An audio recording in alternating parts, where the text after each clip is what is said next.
రంజని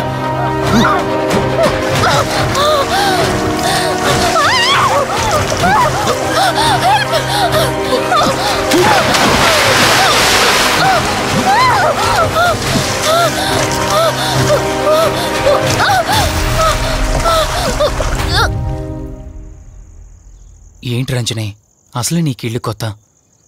నీకేం కావాలన్నా నన్ను అడగమని చెప్పానుగా.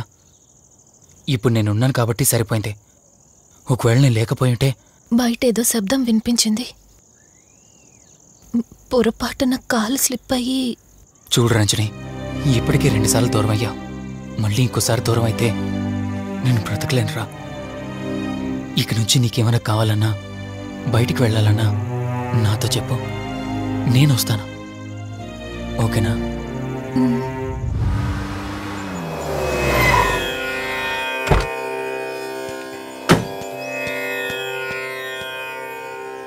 అర్జెంటుగా రమ్మని ఫోన్ చేశారా?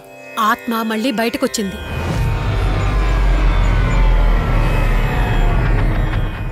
మరి మల్హోత్రా ఏమన్నారు?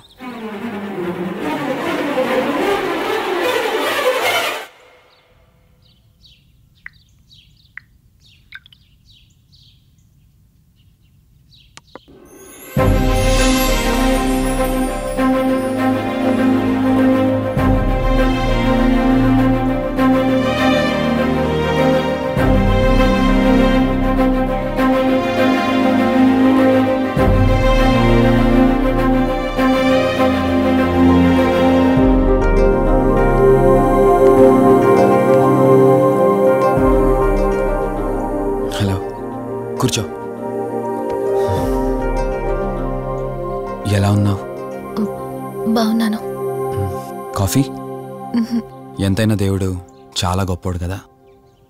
మనకు నచ్చింది ఇచ్చాడని ఆనందపడే లోపే మళ్ళీ తిరిగి వెనక్కి తీసేసుకుంటాడు. హ్యాపీనెస్ ఎక్కువగా ఇచ్చేస్తే తనకు లేకుండా పోతుందనుకుంటాడేమో. ఆయన కూడా సెల్ఫిషే మనలాగా. ఇద్దరు మనుషులు విడిపోతే కష్టంగా ఉంటుంది, కానీ ఇద్దరు మనసులు విడిపోతే బాధగా ఉంటుంది. ఇదంతా చెప్పింది నేను బాధ పెట్టడానికి కాదు. ఏదో చెప్పాలనిపించింది, చెప్పేశానంతే.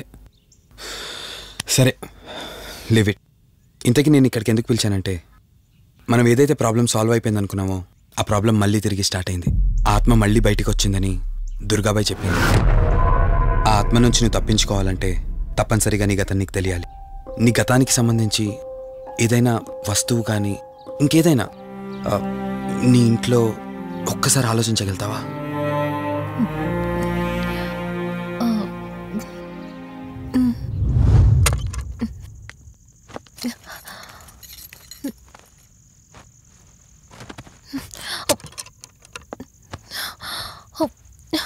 మ్యారేజ్ ఆల్బంలా ఉంది.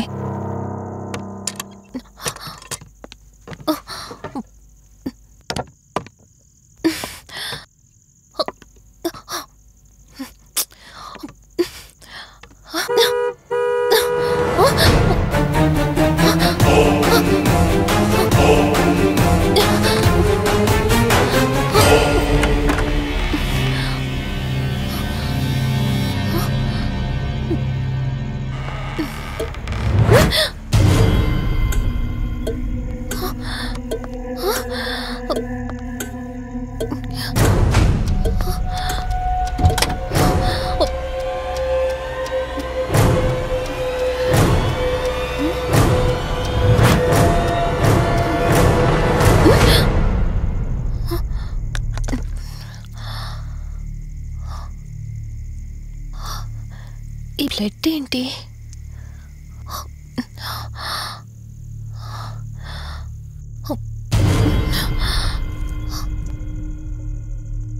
Give me the watch.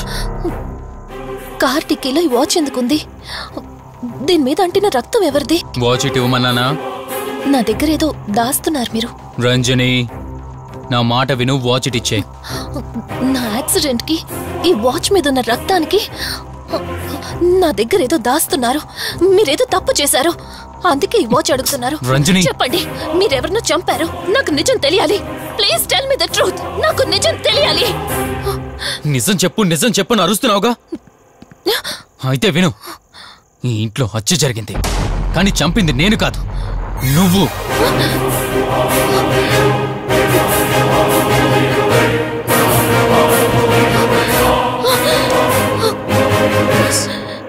నువ్వే చంపావు. నేను నీకు అన్ని విషయాలు చెప్పాను, కానీ ఈ ఒక్క విషయం మాత్రం దాచాను. అది నీకు అబార్షన్ అయిందని చెప్పాను కదా. ఆ టైంలోనే యూఎస్ నుండి నా business partner Kaushik first time India వచ్చాడు. బట్ నీలో మాత్రం ఏ మార్పు లేదు. ఇంట్లో నా ఫ్రెండ్ ఉన్నాడనే ఆలోచన కూడా లేకుండా తరచూ వాడు ఎదుర్కొంటానే నువ్వు నాతో గొడవ పడేదానివి. అది చూసిన కౌశిక్ నా మీద నీకు ఎంత ద్వేషం ఉందో వాడికి అర్థమైంది. దాన్ని వాడు అలసుగా తీసుకుని నేను ఇంట్లో లేని సమయంలో నీ లోన్లీనెస్ని తనకు అనుకూలంగా మార్చుకుని నీకు దగ్గరయ్యాడు. ఎంతలా అంటే వాడు లేకుండా నువ్వు బ్రతకలేనంత. ఆ తర్వాత మీరిద్దరూ ఫిజికల్గా కూడా ఒకటయ్యారు.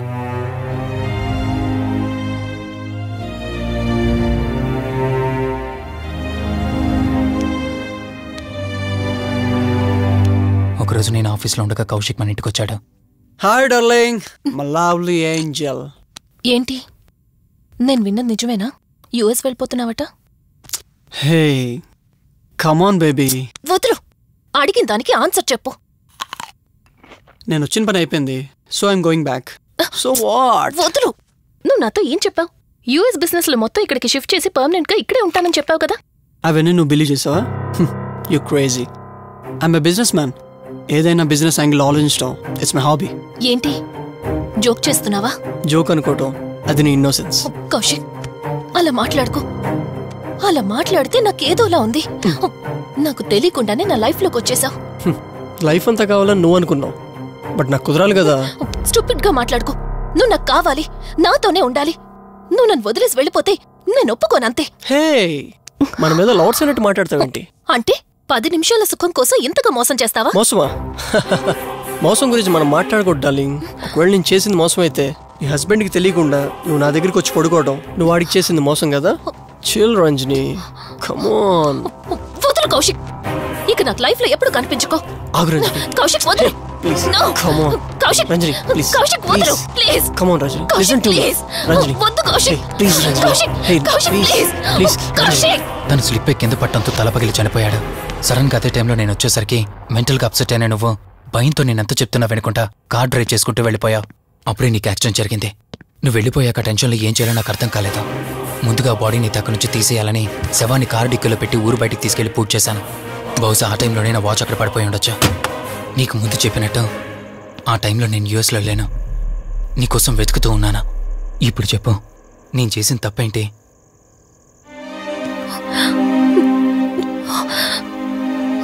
ఇంత చేసినా నేను ఈ రోజుకి నిన్ను ప్రేమిస్తూనే ఉన్నాను. ఇప్పటికైనా నన్ను నమ్ముతావా?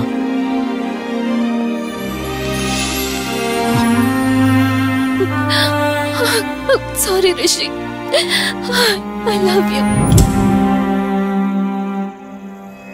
అంటే ఇన్ని రోజులు నీ వెంటపడిన ఆత్మ నీ చేతిలో హత్య చేయబడిన కౌశిక్ దన్నమాట.